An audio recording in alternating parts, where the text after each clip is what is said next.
Laura. Welcome to LauraGyoga. Today we're going to be starting a new series and we're talking about the Koshas. So the Koshas are 5 different layers of our being. It's a system that we use to understand exactly what makes up ourselves. And the first layer of the Koshas, the first sheath we call it, is the Annamaya Kosha. So Annamaya means the physical sheath. It's what we call the food body. And we call it the food body because this is everything that is nourished by the food and the water that we take in. It's also the gross part of our body. It's the part of the body that is shaped by what we do physically. So if we exercise, we create more muscle tone. If we avoid exercise, maybe a little bit less muscle tone. But the things that you physically do every day, the things that are your habits, are going to have an effect on the way that your body functions and the way that your body looks. So with this layer of the body, with this Annamaya Kosha, it's really something that strongly connects with the postures that we do, with the asanas. When we do asana practice, we are working on our physical body.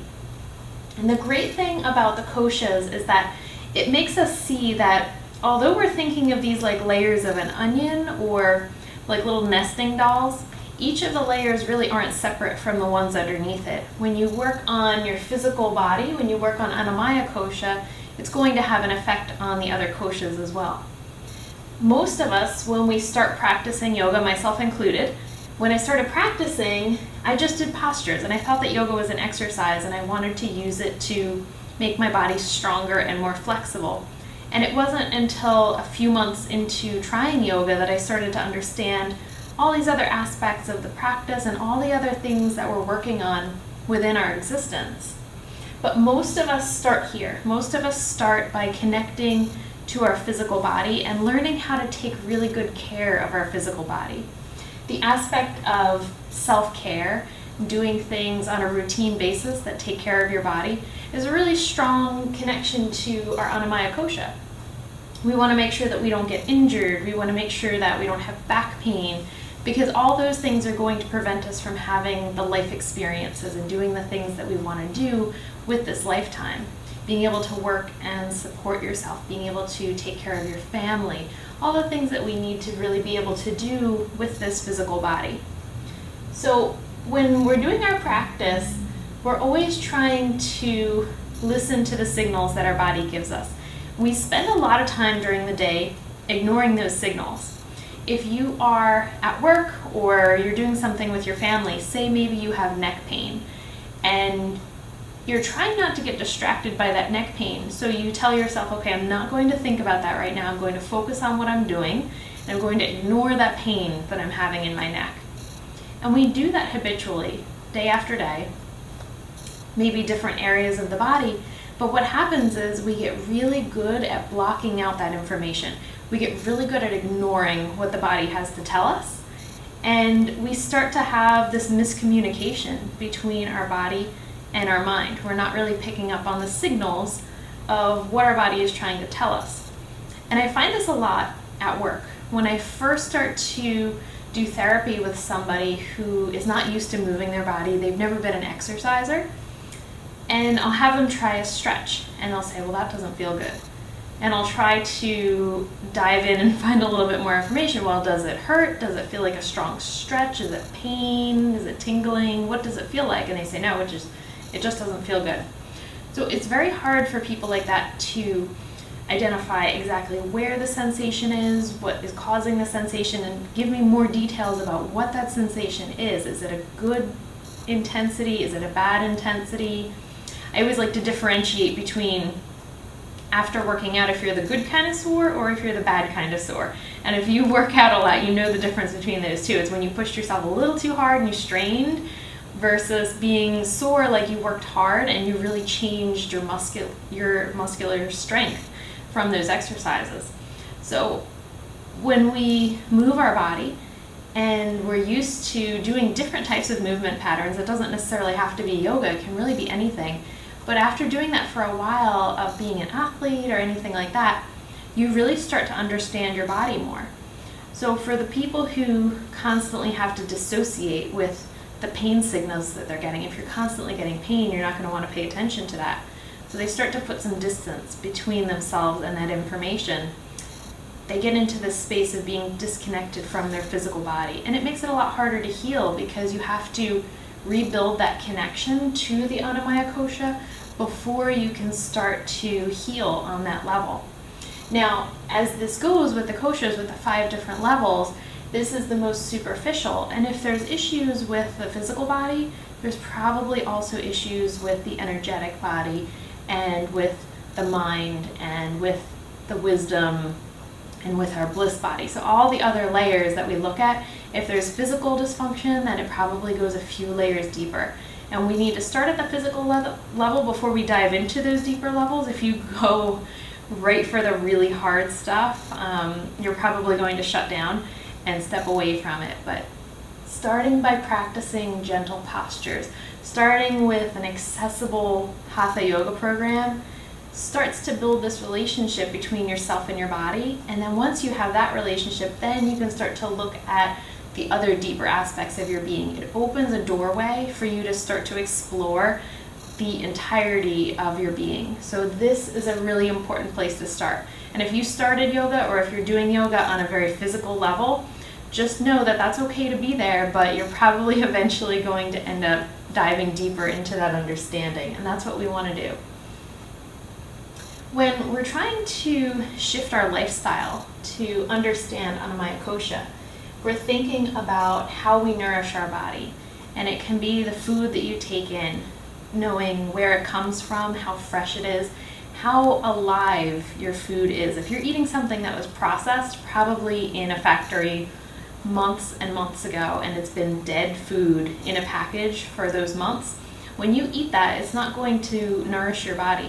Versus eating an apple, which is still alive and has a lot more value to your body in terms of vitamins, nutrients, fiber, all the things that we really need. So thinking carefully about how healthy and how alive your food is. Eat the most alive food that you can eat, and your body is going to have more energy because of that. When you're eating, eat mindfully. So you want to make sure that you give yourself time to sit down, to look at your food, to smell your food, to see the texture of it, and then as you're eating it, give yourself time to chew and experience the flavor, enjoy it, so that we slow the process of eating down. It will prevent us from overeating. We're going to get a lot more enjoyment out of our food than if we just shovel it down. And all of these different things will help your body to understand that it's taking in something that's really nutritious. If you're eating something that's unhealthy, and of course we all love to eat a little bit of junk food sometimes, but if you're working on this mindful eating, that's probably going to become less and less and less. You're going to be so connected with the nutritional value and the way that your body feels after you eat those things that you're probably going to see a shift happening in what your choices are in terms of what you're eating.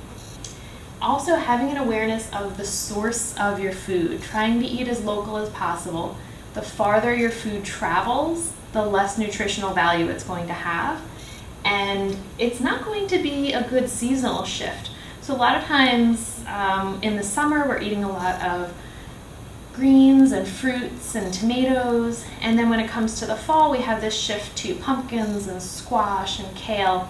So the colder weather foods, potatoes, things like that. There's a shift that happens through the season of what our body needs to eat. In the winter, you might feel like you need a little bit more heavier food. In the summer, it's kind of a lighter, more fruit and salad kind of oriented food. So you want to follow that shift with the seasons.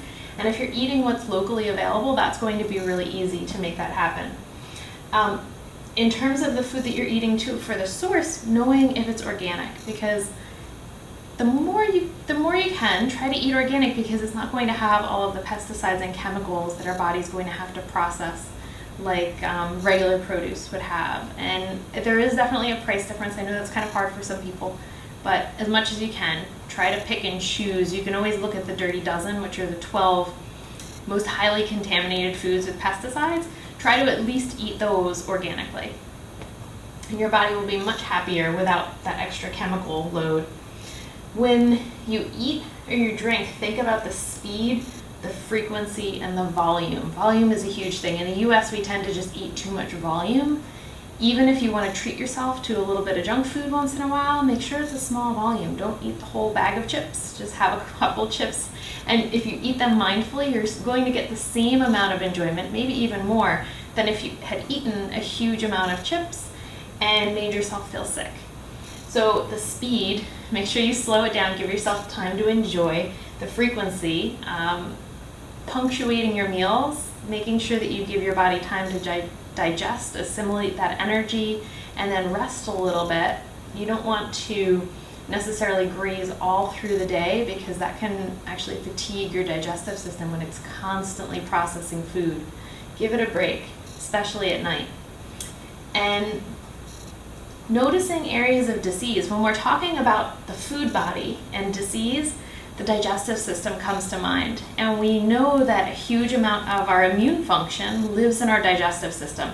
So if your stomach is a little bit funky sometimes, if you don't necessarily evacuate your bowels regularly, or you have some abnormal things going on with that, really pay attention to that speed, frequency, volume, the quality of food that you're eating, the types of foods that you're eating, if you're having enough fruits and vegetables in your diet, or if you're leaning more toward processed foods or fast foods, things that are fried or fatty. Pay attention to what you're eating and then what the output is, because you want to start to really connect to what causes disease in your body, what things do not agree with you very well. And then from that awareness of your stomach and your digestion, moving out from there, where in your body do you tend to be tense? Where do you hold your stress? Where do you find that you have pain that flares up on a regular basis? It might be a knee, it might be your lower back. Knowing those areas and giving them a little bit of extra love and tenderness.